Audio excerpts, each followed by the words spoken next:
Exercise 3.2, question number 1.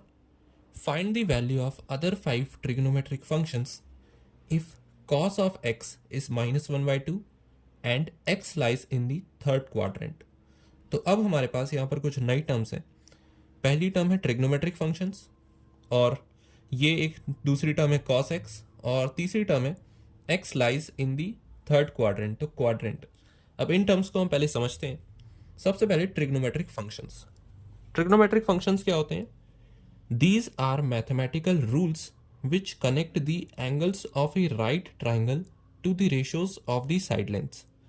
तो अगर हमारे पास एक राइट ट्राइंगल है, सपोज ये है एक राइट ट्राइंगल, तो राइट ट्राइंगल क्या होता है?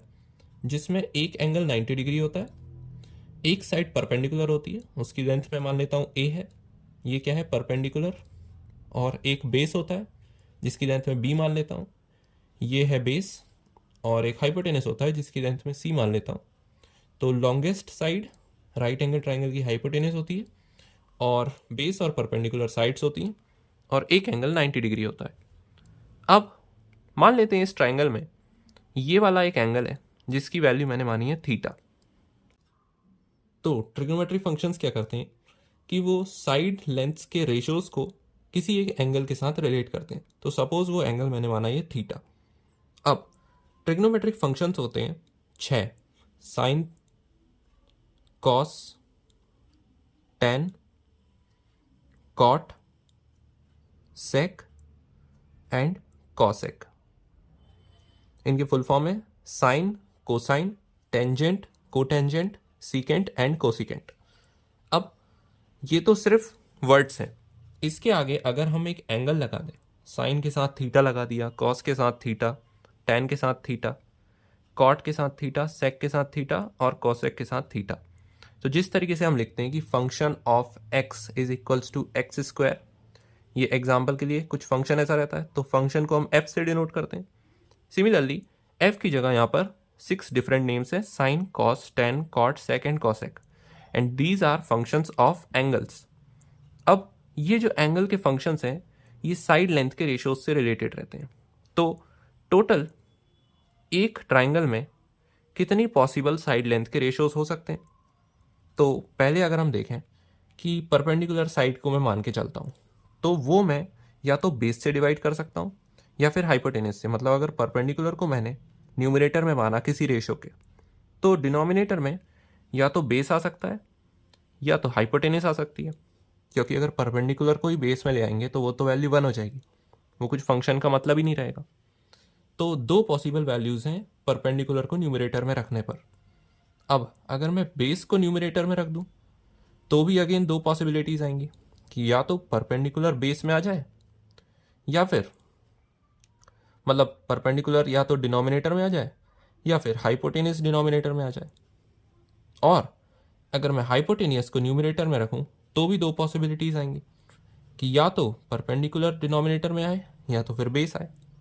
तो ऐसे टोटल 6 पॉसिबल रेशियोज हैं और इन्हीं 6 रेशियोज को हमने 6 ट्रिग्नोमेट्रिक फंक्शंस में डिवाइड कर दिया, जिसमें साइन थीटा की वैल्यू होती है ये वाला ratio which is perpendicular upon hypotenuse, cos theta की वैल्यू होती है base upon hypotenuse B upon H, tan theta की वैल्यू होती है perpendicular upon base, cot theta की वैल्यू होती है बेस अपॉन परपेंडिकुलर, ये सेक थीटा की वैल्यू होती है हाइपोटेनियस अपॉन बेस, और कॉसेक थीटा की वैल्यू होती है हाइपोटेनियस अपॉन परपेंडिकुलर.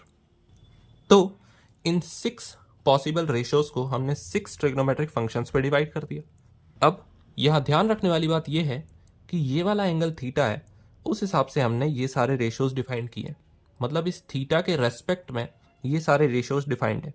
अगर यहाँ पर एंगल अल्फा हो जाता तो फिर हम परपेंडिकुलर को ये नहीं मानते, क्योंकि अल्फा के हिसाब से ये ट्राइंगल कुछ ऐसा बनता, दिस एंड दिस अल्फा.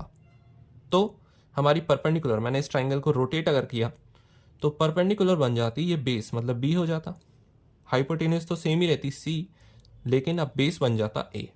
तो साइन अल्फा की वैल्यू आती बी अपॉन सी, और यहाँ पर साइन थीटा की वैल्यू क्या है, a/c।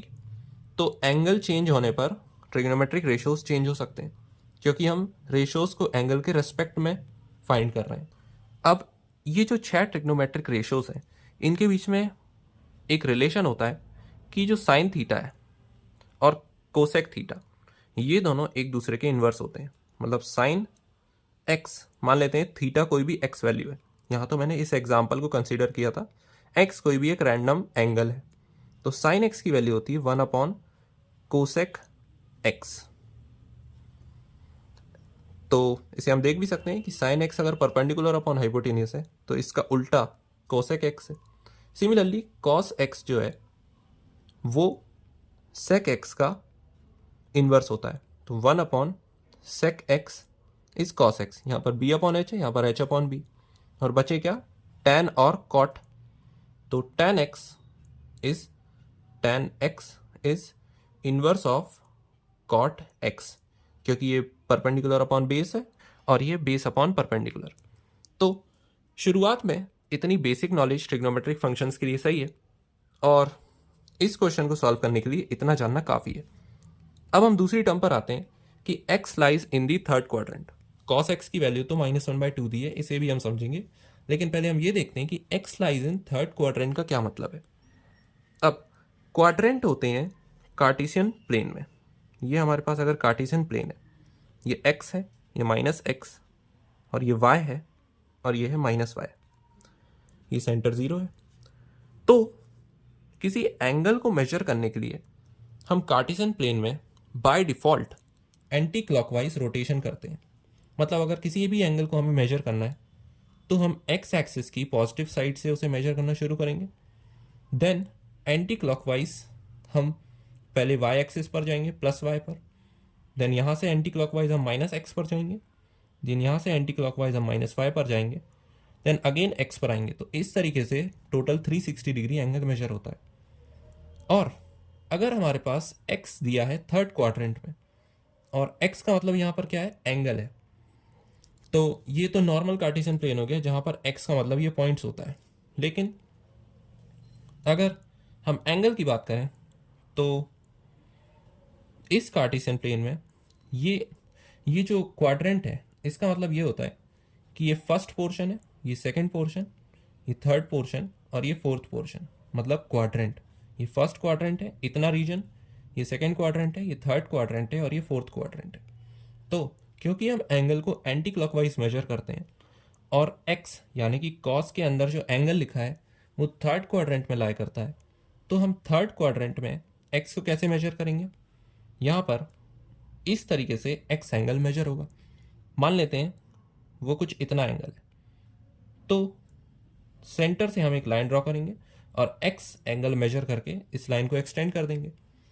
तो देखा जाए तो ये हमें कुछ ट्राइंगल जैसा फिगर दिख रहा है, बस इसकी परपेंडिकुलर गायब है। तो ये ट्राइंगल अगर होता तो कुछ इस तरीके का दिखता, जिसमें ये एंगल x है। लेकिन थर्ड क्वाड्रेंट में x का एक सिग्निफिकेंस ये है कि वो हमें बता रहा है कि भले ही ये एक राइट एंगल ट्राइंगल है, लेकिन इसकी जो साइड लेंथ्स हैं वो हमेशा पॉजिटिव नहीं होंगी, क्योंकि यहाँ पर अगर देखा जाए तो परपेंडिकुलर ऊपर से नीचे तक ड्रॉ होगी, और ऊपर से नीचे y की वैल्यू नेगेटिव होती है, तो परपेंडिकुलर की वैल्यू नेगेटिव होगी इस केस में। और बेस को अगर देखा जाए तो बेस यहाँ से यहाँ पर ड्रॉ होगा, और ये पूरा रीजन x की नेगेटिव वैल्यूज है। अगर हम इस डायग्राम के हिसाब से देखें तो ये पूरे रीजन में 0 के पीछे वाली वैल्यूज आएंगी, मतलब नेगेटिव वैल्यूज, क्योंकि इसमें तो x एंगल के तौर पर यूज हो रहा है, तो हम इस लाइन को x नहीं मान सकते। लेकिन किसी भी कार्टेशियन प्लेन में जो पूरा लेफ्ट रीजन होता है, उसमें लेफ्ट जो वर्टिकल लाइन के पूरा लेफ्ट में रीजन होता है, उसमें हॉरिजॉन्टल लाइन पे जो भी वेरिएबल है उसकी नेगेटिव वैल्यूज होती हैं, मतलब बेस पूरा नेगेटिव होगा, तो इसमें बेस की वैल्यू भी नेगेटिव होगी। और जो हाइपोटेनियस है वो भी यहाँ पर ये नेगेटिव रहता है और ये भी नेगेटिव, तो वो भी पूरा नेगेटिव में ही जाएगा, तो हाइपोटेनियस की वैल्यू भी नेगेटिव होगी। इसका मतलब x lies in third quadrant से वो बस ये कहना चाह रहा है कि भले ही आप x की वैल्यू को कोई भी एक एंगल मानो, मान लेते हैं 30 डिग्री, लेकिन उसे आप हॉरिजॉन्टल एक्सिस के नेगेटिव पार्ट से एंटी क्लॉकवाइज मेजर करो। तो ये हॉरिजॉन्टल एक्सिस है, उसका ये नेगेटिव पार्ट है, वहाँ से हमने एंटी क्लॉकवाइज x को मेजर किया, और भले ही वो 30 डिग्री है, लेकिन वो ये सिग्निफाई कर रहा है कि परपेंडिकुलर, बेस और हाइपोटेनियस तीनों की लेंथ नेगेटिव में होगी।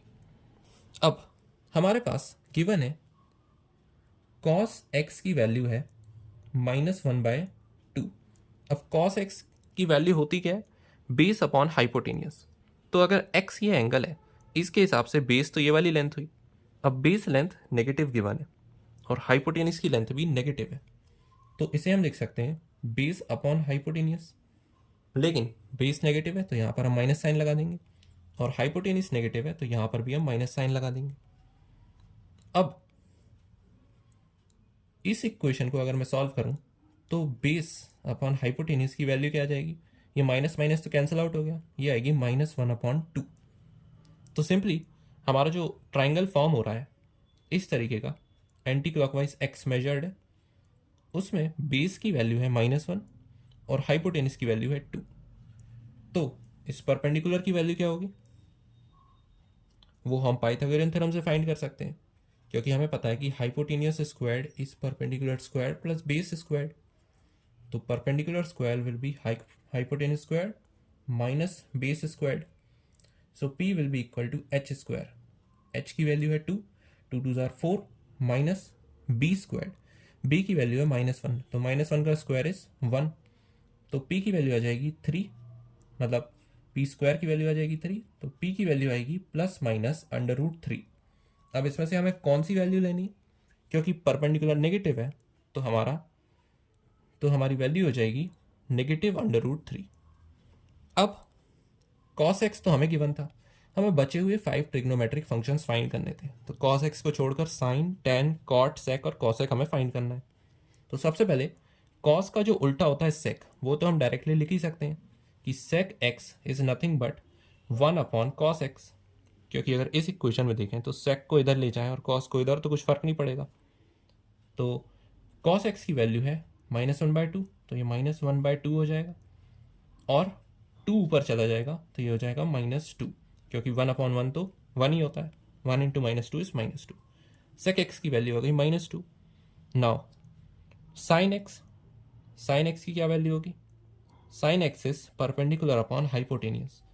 तो परपेंडिकुलर अपॉन हाइपोटेनियस, हमारे पास परपेंडिकुलर की वैल्यू है -√3 और हाइपोटेनियस की वैल्यू है 2, तो sin x की वैल्यू आ जाएगी -√3/2। अब साइन का उल्टा cosec होता है, तो cosec x की वैल्यू क्या आ जाएगी?